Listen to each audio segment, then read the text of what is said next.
Um, for the most part, I'm going to live stream everything on Twitch, which is what I started doing when this whole nonsense started almost 2 years ago. And yet here we are, still masked, still worried about case numbers.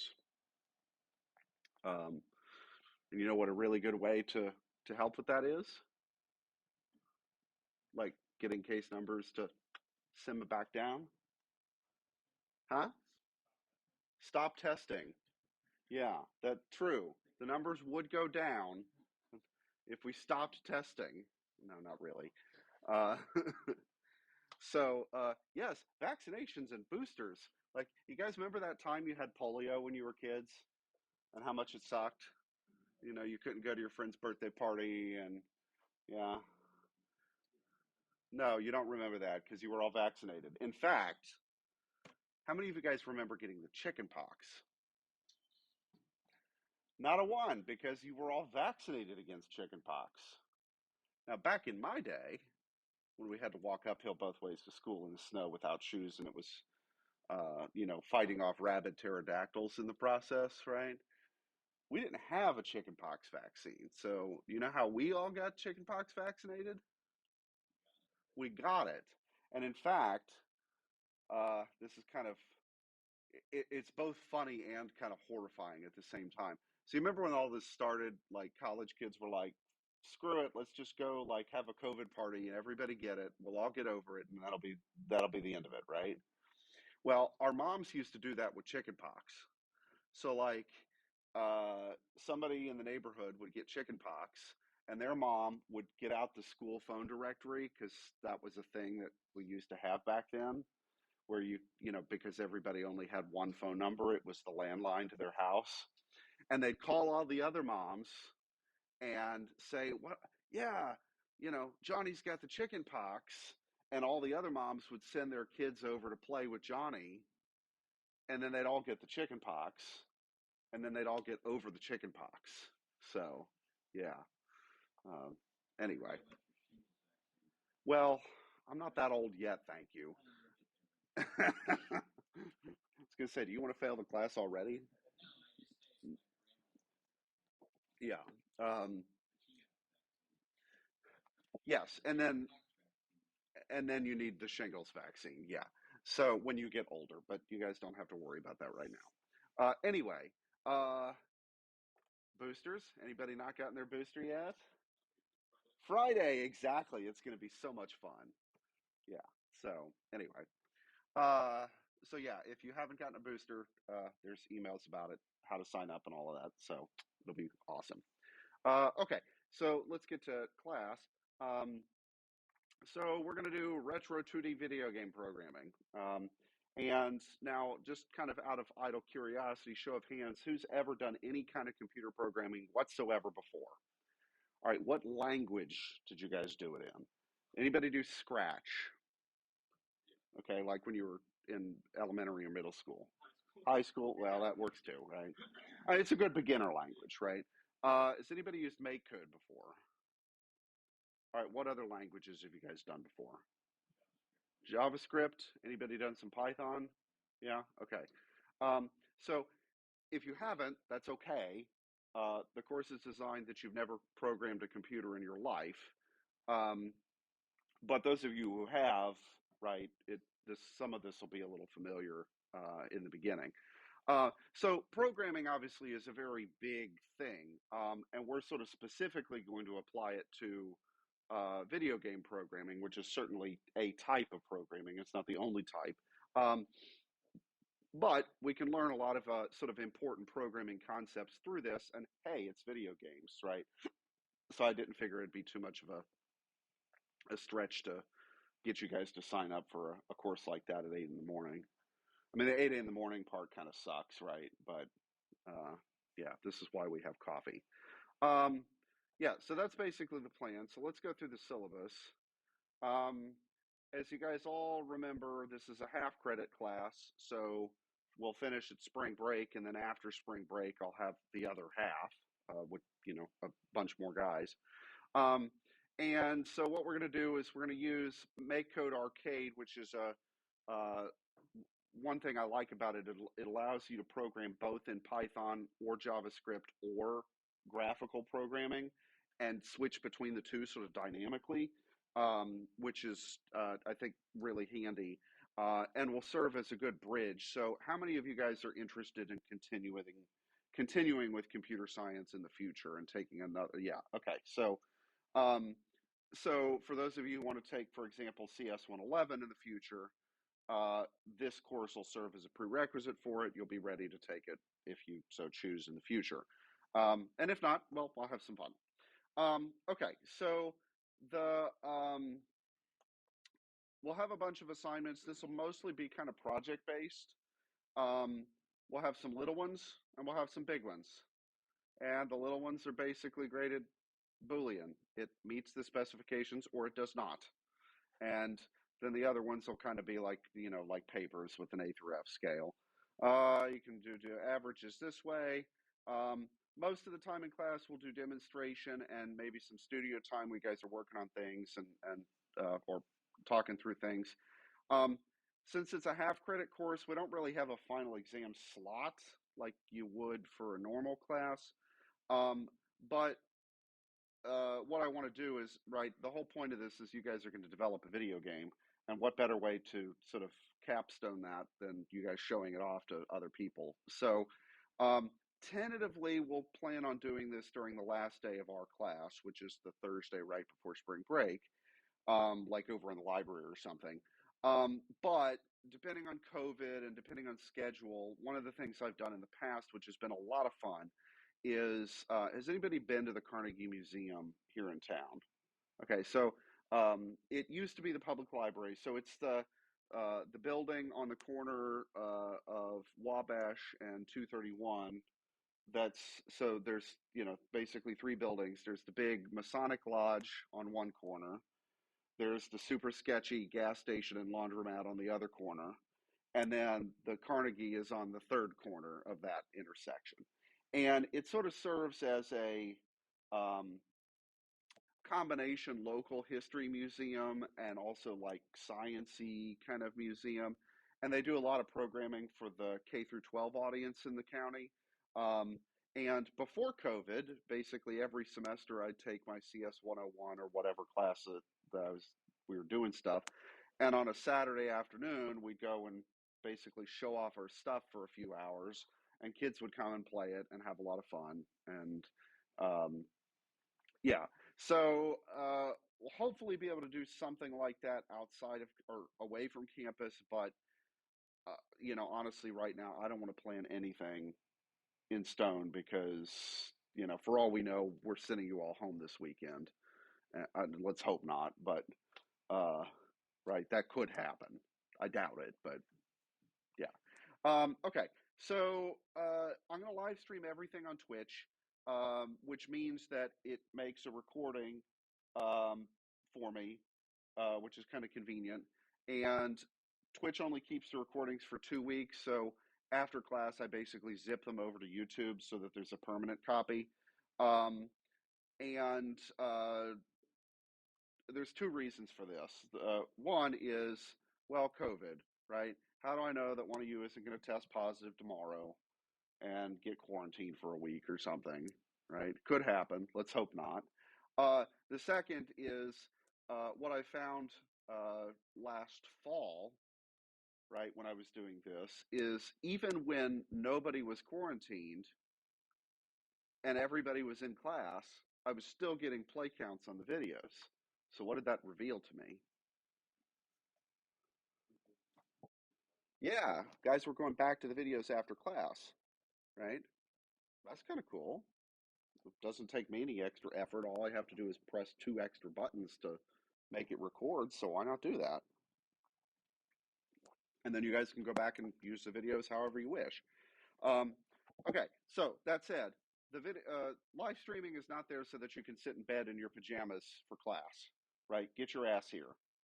Uh, this is, you get on the Twitch stream when you are literally unable to get to class, and not because you woke up at 8:05 and or you had too much fun at the Cactus on Wednesday night, or something like that.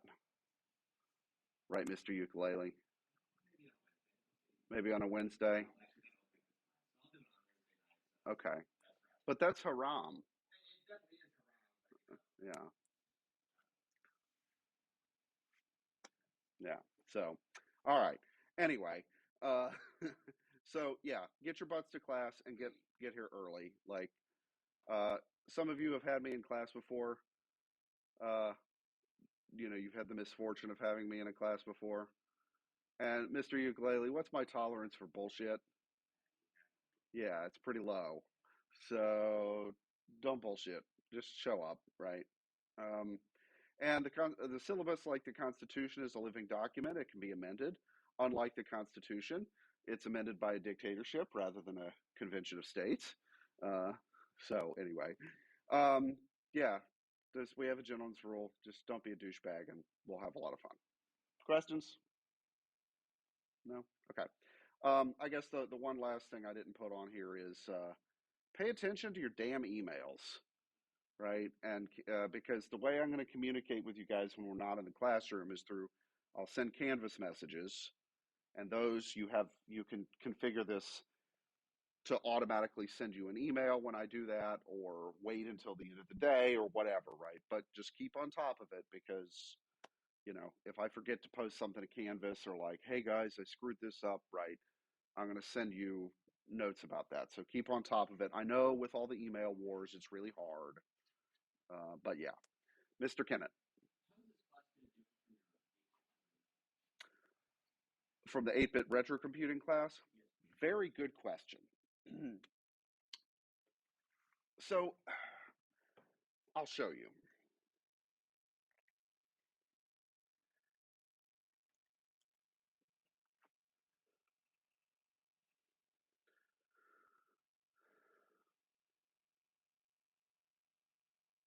Let me just open up a random um, example.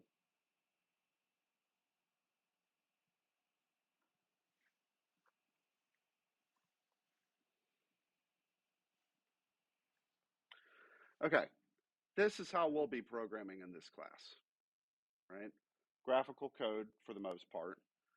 We can switch this into Python for those of you who have seen some Python. And towards the end, I'll kind of start to nudge you to make the jump to Python, and you'll see kind of why, right? But in particular, this block-based thing, let me go back to the blocks, right? If you've never programmed before in your life, does this look all that scary? No, okay? This is pretty straightforward looking, right?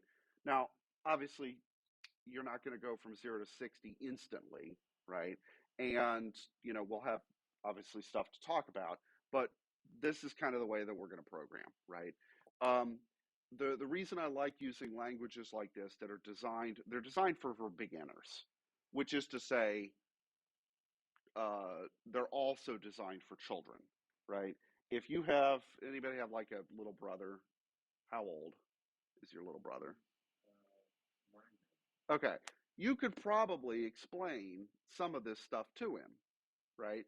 Now, would he be able to make stuff that's going to be as complex and rich as we will? Probably not at first, right? If he kept at it, then maybe. Um, but you don't have to know anything about programming to get started with this, okay? How my other class is going to be programming, I'll just show you an example.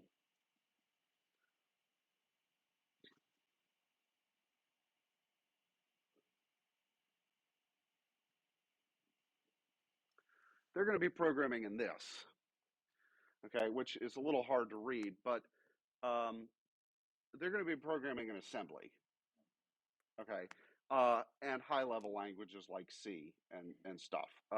In particular, has anybody ever heard of assembly in their life before? Yeah. Have you ever programmed in any assembly before? Yeah. Well, okay. So C is pretty nitty gritty. Assembly is 10 times as nitty gritty. Okay. So essentially, and this is a good question, right? If you think about like how programming languages and how computers work, At the very bottom level is the actual silicon that's inside the computer, right? The absolute barest form. And what's the language that the actual hardware speaks? It's all ones and zeros, right? Okay. One step up from that is assembly. 2 steps up from that is C. 4 steps up from that is make code. Okay. So we're very, very abstracted from actual computer hardware, and the stuff that makes, for example, if we go back here, right? If I play this, it's going to draw stuff to the screen. It's going to play sounds. It's going to do all kinds of stuff like that. How do you make it draw stuff to a screen? You just say, hey, I'd like you to draw this thing here, right? In assembly, you have to basically talk directly to the hardware by basically by speaking binary with the processor, right? So that's the main difference. And the other thing is that class has basically 2 layers of prerequisites to get there, right? Intro programming and intro machine organization, where they learn assembly for the first time, and then what'll be new for them is learning assembly for a particular processor that was used in old, like a lot of 1980s systems. Okay, so in fact, because today's the first day of that class, anybody seen this guy before? This computer that's on my shirt? So this is a Commodore 64. It was released in 1982. So at CES, the Consumer Electronics Show, you guys kind of keep up with that every year? No? It just happened a week ago. 1982, literally 40 years ago, this computer was announced. It had 64 kilobytes of memory, okay, and a blazing 1 megahertz processor. But you could do some amazing crap with it. And that was the first computer I ever learned how to use when in the 80s when I was a kid. So we're going to be programming with that thing. And the processor for it, which was the same as used in the original 8-bit Nintendo. Did anybody have one of those as a kid? Where you had to put the cartridge in and, when it didn't work right, that thing. Yeah, same processor. Now, a lot of other things about it are different, but yeah. So think of that as like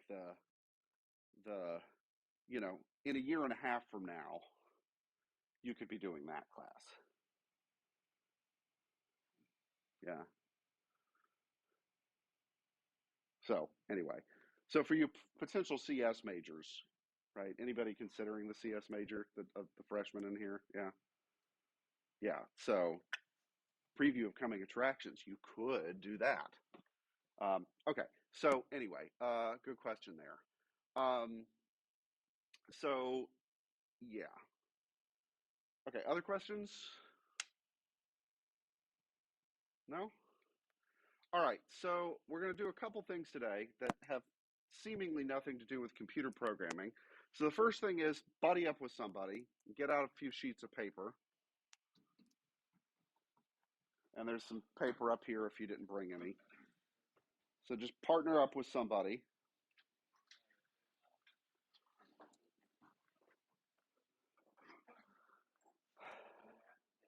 And I want you guys to play Tic-Tac-Toe. Okay? So play 3 or 4 rounds of Tic-Tac-Toe against somebody. Okay? It's going to be thrilling. Do we have an even number? We do not. Of course not. I guess, Phoenix, you have to play against me.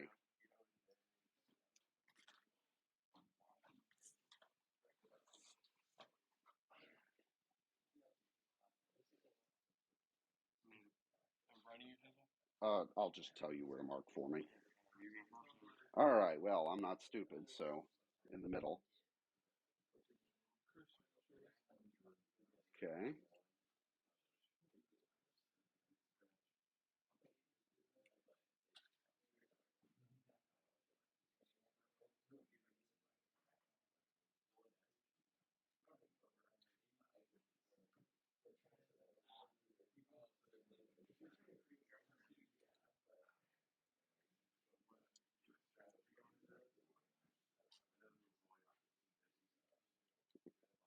course, that means we stalemate. Okay, now let's do another one. You go first this time.